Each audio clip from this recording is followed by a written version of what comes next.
Hoje nós vamos ver na nossa aula de ciências a importância da água para o homem. Então veja só, a Terra é o planeta da água, ou seja, até agora, a gente sabe que a água ela é encontrada no planeta Terra. E segundo as pesquisas, o planeta Terra ele tem mais água do que mesmo terra, A água, ela é tão importante para a vida que devemos ter cuidados especiais para que ela não nos falte e seja sempre de boa qualidade.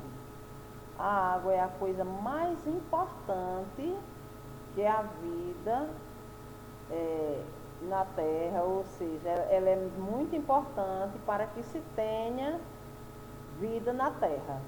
Sem a água, a gente não tem a vida, certo? A gente precisa dela para tomar banho, para beber, para aguar as plantações, que a gente tanto precisa. Se não houvesse a água, como seriam as plantações? Será que as plantações iriam sobreviver? É claro que não, Então a água ela é um bem precioso que a gente tem aqui na Terra, para a nossa sobrevivência. Então veja só, a importância da água para a vida. A água é o elemento fundamental para a existência da vida na Terra, como a gente já falou, Todos os seres vivos, como plantas, animais, as pessoas, dependem dela para sobreviver e para garantir a permanência da espécie.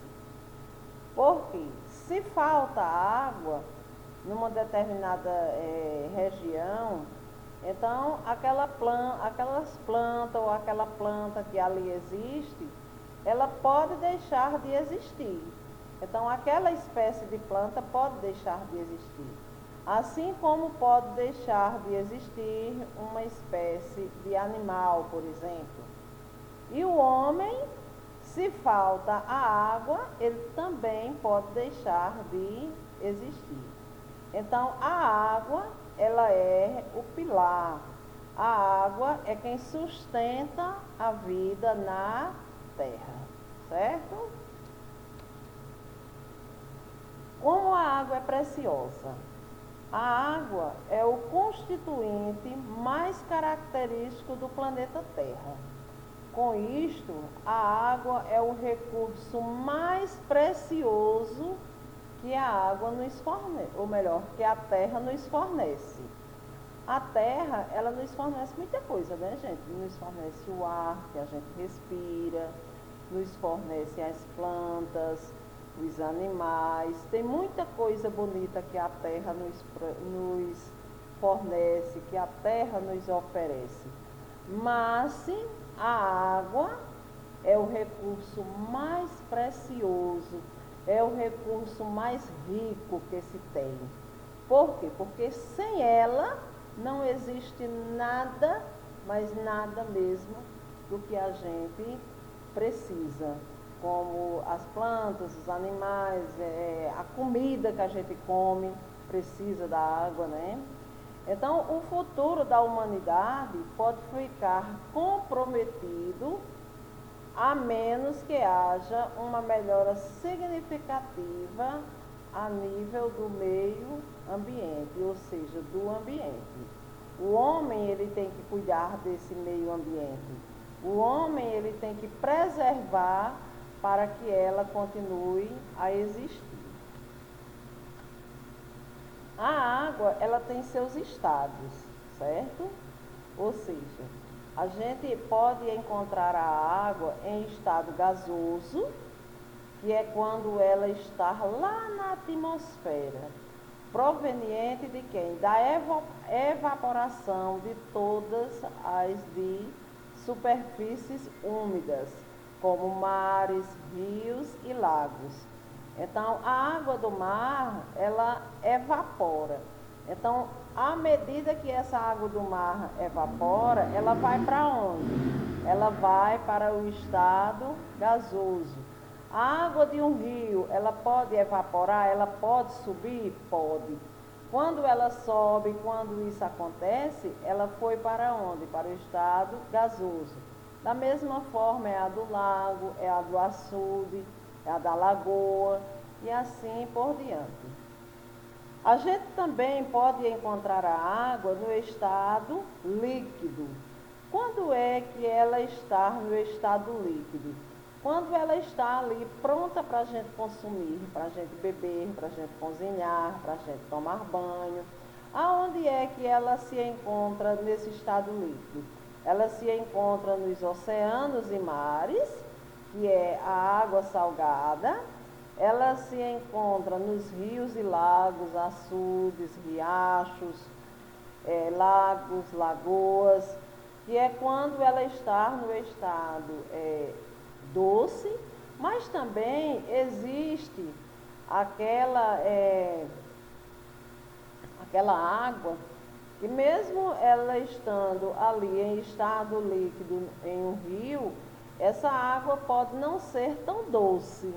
Por exemplo, aqui na nossa cidade, esses dois rios que cortam aí a nossa cidade, rios de água salobra, ou seja, não é uma água doce, né? E no subsolo, constituindo os chamados lençóis freáticos. A água também pode estar lá, né? Ou seja, é lá que ela se encontra. O estado sólido é quando ela está nas regiões frias do planeta. O gelo que está na nossa geladeira lá, aquelas caixinhas de gelo que a gente deixa lá para endurecer lá, né? Para a gente fazer o suco, para a gente gelar uma água quando a gente precisa. Aquele gelinho que está ali, ele é água? É. Qual é o estado daquela água? Sólido, aquele que você pega, né? Então, esses são os três estados da água. É o estado gasoso, que é quando ela está na atmosfera, né? Ou seja, a água existente na atmosfera está no estado gasoso. O estado líquido, que é quando está nos rios, nos oceanos, nos mares, nos lagos, nos açudes. E ainda o estado sólido, que é, no caso, o gelo, né? A água ideal para o consumo. Qual é a água ideal para o consumo? A água potável, não é isso? Então, quando é que ela está, ou o que é que a gente deve fazer para consumir essa água? Será que a gente deve só tirar ela lá do rio, só tirar ela lá do açude e simplesmente já ir para o consumo? Não.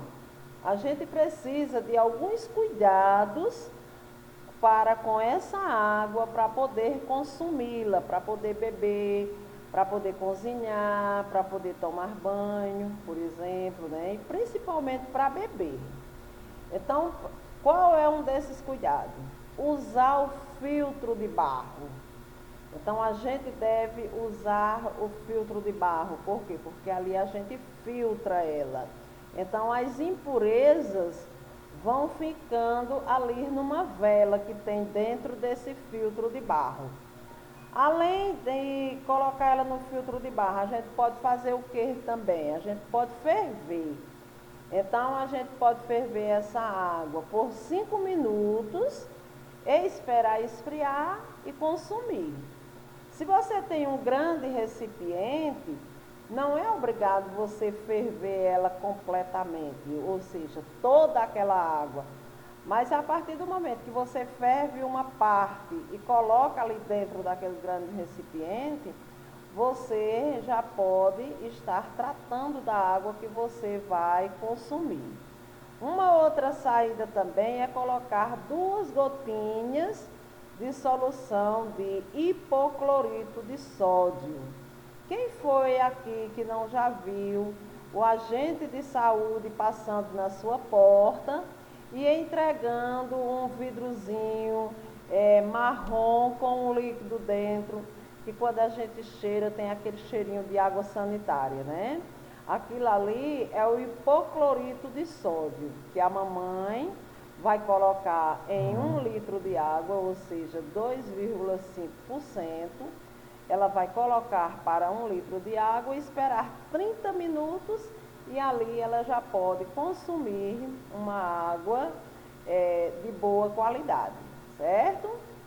Outra coisa, nós estamos chegando não, né? A gente já chegou, né, em algumas regiões do Brasil, já está muito quente, e essa época mais quente do ano, onde o sol ele é mais quente, o calor vem com uma maior intensidade, é uma das estações do ano que a gente até já falou sobre ela aqui, que é a estação do verão.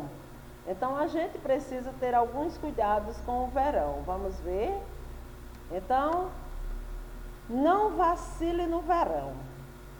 Então, nesse verão, a gente deve descansar bastante e ingerir muito líquido para não desidratar. Quem é esse líquido que a gente pode ingerir bastante? A água. Só beba água potável, ou seja, só beba água de uma boa procedência, água tratada, que é a água potável. Lave sempre as mãos quando for ao banheiro. Olha aí o menino sentado no vaso, né, gente? Evite o consumo de alimentos suspeitos também no verão. Também é uma outra dica. Devemos ter também o quê? Uma atenção especial. Para com quem? Para com os idosos e crianças. Por quê? Porque os idosos da nossa casa, as crianças da nossa casa, elas desidratam com mais facilidade. Se a gente sentir sintomas como febre, dor no corpo, vômito e uma intensa diarreia, merece o quê? Merece mais atenção.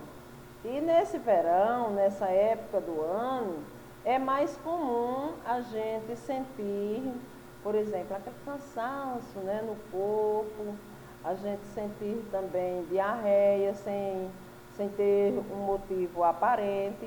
Mas aí a gente deve se preocupar quando um desses sintomas aparecer, como a febre, a dor no corpo, vômito e uma intensa diarreia, certo? Se o mal-estar persistir, o médico ele deve ser procurado, ou seja, se a gente continuar com esses sintomas, devemos procurar um médico.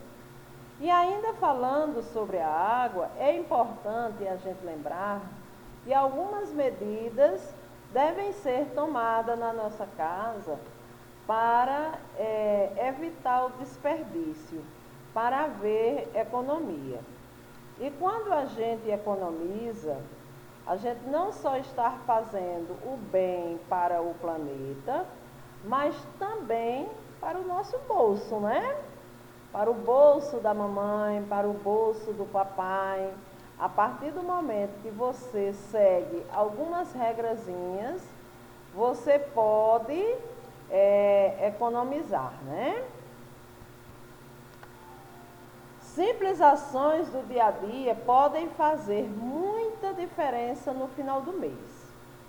Poupar água é mais que uma economia para o seu bolso, é contribuir também com o meio ambiente. Então, quais são essas medidas? Verificar vazamento em canos e não deixar torneiras pingando, fechar a torneira ao escovar os dentes ou fazer a barba. Quando o papai for fazer a barba, diga a ele aí, né, para fechar a torneira. Use a água da chuva para molhar as plantas, sendo que agora a gente não tem essas chuvas tão intensas, né, minha gente? Mas de vez em quando aparece aí uma chuvinha de verão. Deixar as roupas de molho em baldes, de um dia para o outro, ou no mesmo dia, que pode o quê? Economizar, né? Também é uma forma de economizar a água. Usar baldes para lavar o carro, o pátio, os quintais, a calçada. E evitar banhos demorados, né? Ou seja, fechar o chuveiro enquanto você passa o sabão, enquanto você passa o sabonete, certo? Então, gente, essa foi a nossa aula de ciências de hoje, falando sobre a água, certo?